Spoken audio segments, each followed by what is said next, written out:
Assalamualaikum warahmatullahi wabarakatuh. Saya mahasiswa dari Universitas Pamulang ingin mempresentasikan mata kuliah Sistem Informasi Manajemen di pertemuan ke-6 Dimensi Sistem Informasi dan Aset Komplementer Sistem. Nama saya Franky B. Martin dengan NIM 18 1011 400 794 kelas 06 TPLP 007. Tujuan saya presentasi ini agar kita dapat memahami tentang sistem informasi manajemen mengenai dimensi sistem informasi dan aset komplementer sistem. Atau pengantarnya, untuk memahami sistem informasi harus memahami organisasi, manajemen, dan dimensi teknologi informasi dari sistem yang lebih luas, dan kekuasaannya untuk memberikan solusi terhadap tantangan dan masalah lingkungan bisnis. Untuk melihat pemahaman yang lebih luas tentang sistem informasi, yang meliputi pemahaman tentang dimensi manajemen dan organisasi dari sistem, serta dimensi sistem teknis sebagai literasi sistem informasi. Tujuannya agar teman-teman mahasiswa diharapkan mampu memahami satu, dimensi sistem informasi, yang kedua, aset komplementer merupakan model organisasi dan model bisnis yang tepat. Materi yang pertama, dimensi sistem informasi. 1. Level of management decision making. Ada beberapa tingkatan dalam sebuah manajemen guna membuat keputusan, yaitu 1. Strategic management, yang kedua tactical management, yang ketiga operational management. 2. Informasi quality. Kualitas informasi adalah produk dari informasi yang mempunyai karakteristik, atribut, atau kualitas yang menjadikan informasi lebih berarti.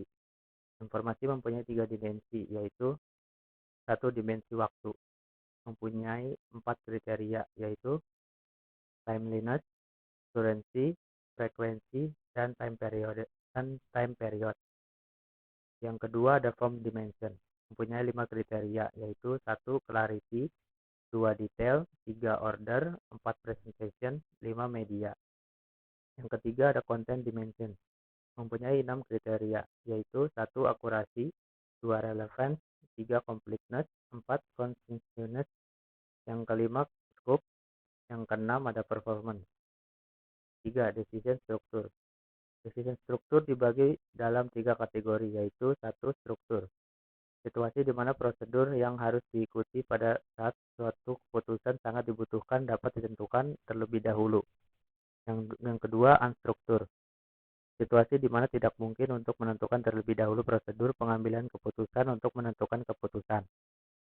Yang ketiga, semi-struktur, prosedur pengambilan keputusan yang dapat ditentukan terlebih dahulu, tetapi tidak cukup untuk menghasilkan keputusan yang direkomendasikan. Yang keempat, kinds of application used as information system. Decision support system, memberikan dukungan informasi untuk manajer dan profesional bisnis selama proses pengambilan keputusan. Metode yang digunakan dalam DSS adalah 1. Analytical model, yang kedua specialized database, yang ketiga a decision maker's own insight and judgment. Yang keempat, interactive computer based modeling. Penggunaan DSS mendukung semi-struktur business decision. Yang kedua, manajemen information system.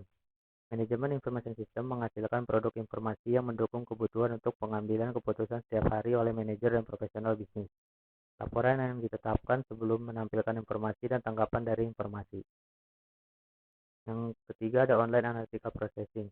Dengan menggunakan online analytical processing atau OLAP dapat memungkinkan para manajer dan analis untuk meneliti dan memanipulasi data, detail, dan penggabungan dari berbagai sudut pandang. OLAP dapat dilakukan secara interaktif dan real-time serta dengan respon yang cepat. Yang keempat ada Geographic Information System. Geographic Information System merupakan DSS yang menggunakan geographic database untuk menyusun dan menampilkan peta dan tampilan gambar lainnya. GIS lebih dikenal dengan istilah GPS atau Global Position System. Yang kelima ada data visualization.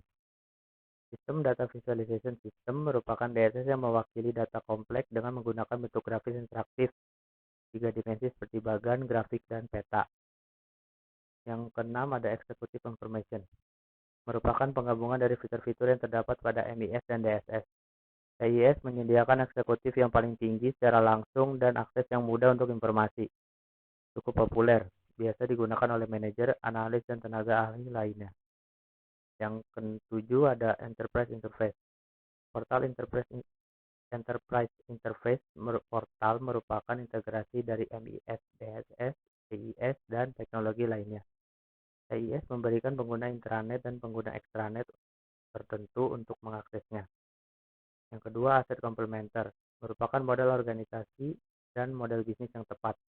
Aset komplementer atau complementary asset merupakan aset yang dibutuhkan untuk mendapat nilai dari investasi utamanya, atau juga bisa disebut sebagai aset pendukung dari aset utama. Riset terkini dalam investasi teknologi informasi dalam dunia bisnis sangat menunjang investasi teknologinya.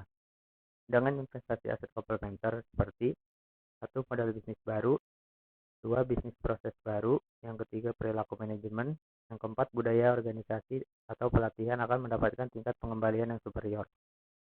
Namun demikian, nilai investasi dalam teknologi bergantung pada sejauh mana investasi atau aset komplementer yang telah dilakukan. Aset komplementer dikategorikan menjadi 3 bagian, yaitu satu, aset organisasi, yang kedua, aset manajerial, yang ketiga, aset sosial. Ya, sekian dari saya, kurang lebihnya mohon maaf. Wassalamualaikum warahmatullahi wabarakatuh.